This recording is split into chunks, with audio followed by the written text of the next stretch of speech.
കൊടുത്തില്ല, മംഗളപ്പടിയില്ല, മോതിരം അമ്മായിയമ്മ കൊടുത്തില്ല, മര്യാദകളുടെ നൂലാമാലകളൊന്നും പറഞ്ഞു കേട്ടില്ല.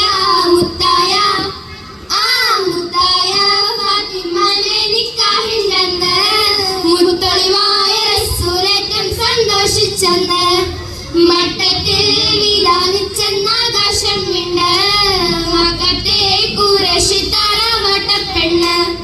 മുത്തായ ഫാത്തിമാന്റെ നിക്കാഹിന്റന്ന് മുത്തൊളിവായ റസൂലേറ്റം സന്തോഷിച്ചെന്ന് മട്ടത്തിൽ വിധാനിച്ച